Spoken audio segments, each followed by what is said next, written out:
अच्छा साल नहीं था। साल के अख्ताम पर ही 4 अहम तरीन हादसों ने साल को उदास तरीन यादों के साथ रुखसत किया। पहला हादसा पेश आया 25 दिसंबर को अज़रबैजान की एयरलाइन एम्बरर ईजेट के साथ। फ़्लाइट J28243 जो कि अज़रबैजान के कैपिटल बाकू से चिचनिया के कैपिटल ग्रोज़नी जा रही थी। ये तमाम इलाका रशिया के अंडर आता है।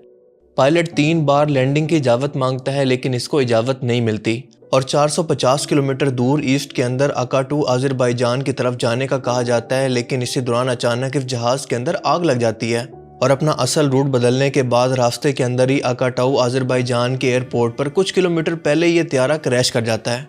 इस प्लेन के अंदर टोटल 67 लोग सवार थे, जिनमें से 38 की डेथ हो चुकी है और ज़्यादातर लोगों का ताल्लुक था अज़रबैजान, किर्गिस्तान, काज़ाकिस्तान और रशिया से। इब्तदाई इन्वेस्टिगेशन के मुताबिक इस हादसे की वजह दरअसल जहाज़ में लगने वाली आग की वजह से इसके नेविगेशन सिस्टम का ख़राब हो जाना था और ये आग लगी थी रशिया की एरोस्पेस से गुजरते हुए इसके डिफेंस सिस्टम की तरफ से एक रॉकेट इस पर फायर करने की वजह से।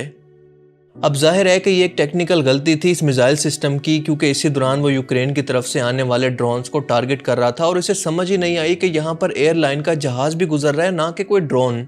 लेकिन इस एक गलती की कीमत 28 लोगों को अपनी कीमती जानें देकर चुकानी पड़ी। क्रैश से कुछ ही देर पहले तक ये जहाज़ हवा के अंदर यूं ही उड़ता रहा और उस दौरान सभी लोग शदीद पैनिक के अंदर थे। इन्हें अपनी मौत सामने नजर आ रही थी और जहाज़ के अंदर मौजूद वीडियो से ये खौफ आसानी से इनके चेहरों पर देखा जा सकता है। लेकिन इसी दौरान एक शख्स इस मौत को कबूल करके इंतहाई पुरसकून अंदाज के अंदर कलमा का विर्द कर रहा था, जिसका ताल्लुक था अज़रबैजान से। हैरत अंगेज तौर पर क्रैश के बाद ये शख्स मौजाना तौर पर बच गया, क्योंकि कहते हैं ना कि जिसे अल्लाह रखे उसे कौन चखे, या जिस शख्स की मौत का अभी वक्त नहीं आया इसे दुनिया की कोई भी ताकत मौत नहीं दे सकती। बिल्कुल इसी तरह से इस शख्स को मौत करीब से देखकर दूसरी मर्तबा दोबारा जिंदगी मिली।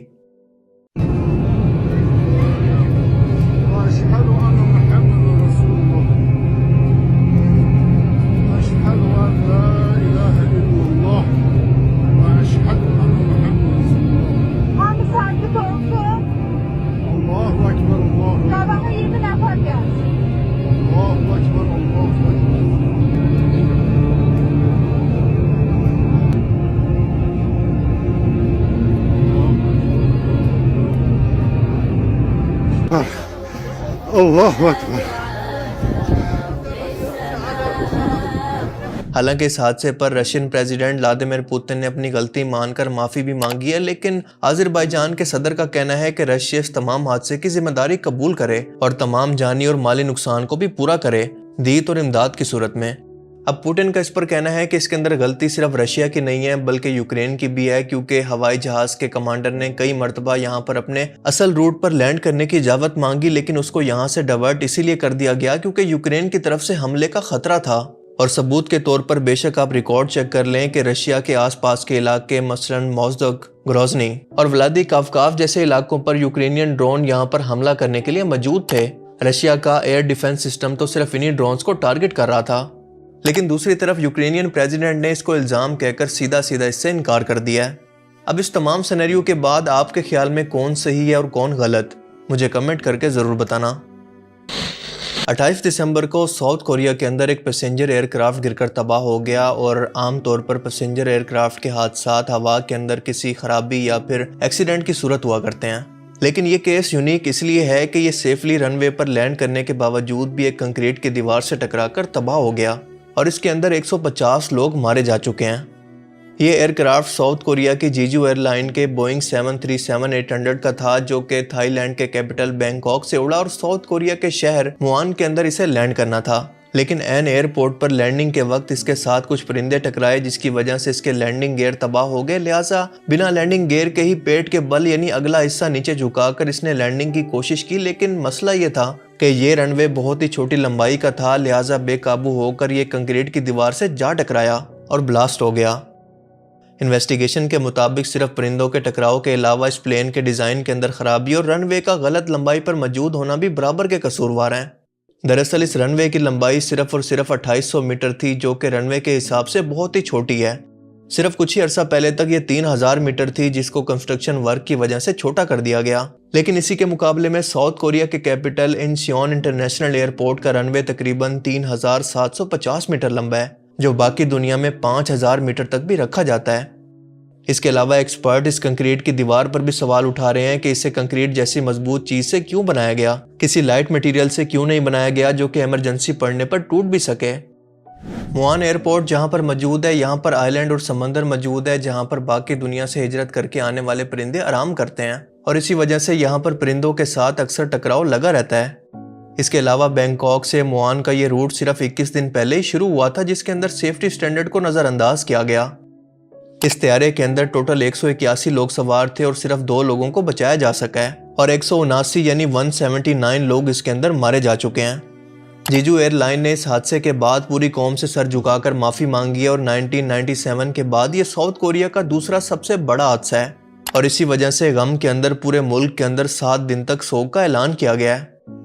इस तैयारे के 2 ब्लैक बॉक्स को, जिसके अंदर फ्लाइट का तमाम रिकॉर्ड और कम्युनिकेशन रिकॉर्ड होता है, ये भी रिकवर हो चुके हैं, और अब इस पर मजीद इन्वेस्टिगेशन के बाद इसकी असल वजूहात और लापरवाहियों का पता चल सकेगा, जिसको इस्तेमाल करके और अपनी गलतियों से कुछ सीख कर हो सकता है कि मुस्तकबिल के अंदर हम इस तरह के हादसात को रोक पाएं। इसी 28 दिसंबर को एक मजीद अहम हादसा भी होते होते मौजाना तौर पर बच गया।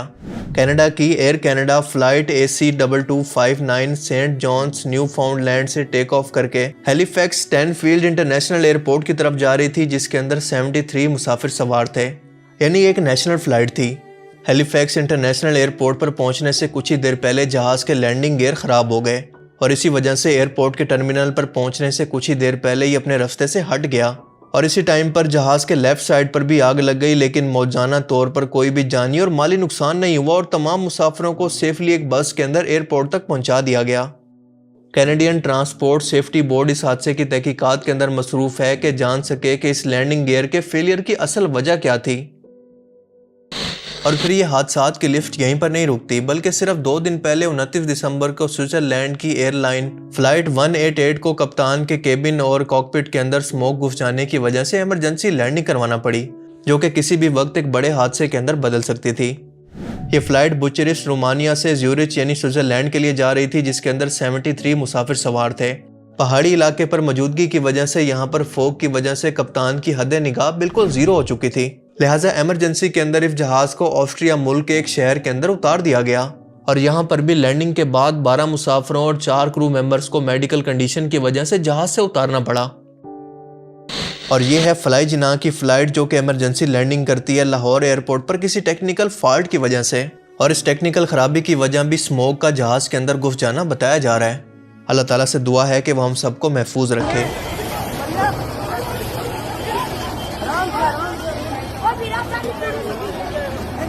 अल्हम्दुलिल्लाह कुछ नहीं अल्लाह बचा गया साहब, ये जान का मसला हो गया था, बड़ी मुश्किल से अल्लाह ने जान बचाई। दोस्तों, आपके ख्याल में सिर्फ 1 माह के अंदर इस तरह के 4 से 5 हादसात क्या एविएशन सिस्टम के फेलियर की तरफ इशारा करते हैं, जिसे मजीद अपग्रेड करने की जरूरत है, या फिर ये महज इत्तफाक है? क्योंकि आज भी अगर हम जमीनी ट्रैफिक हादसात या फिर ट्रेन हादसात की रेशो को देखें तो एयरलाइन का सफर बहुत ही महफूज है।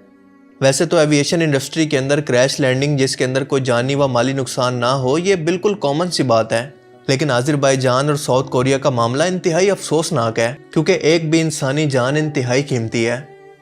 बाकी आप इस बारे में क्या सोचते हैं? अपनी कीमती राय का इज़हार कमेंट सेक्शन में ज़रूर करें। Thanks for watching this video. Allah हाफिज़।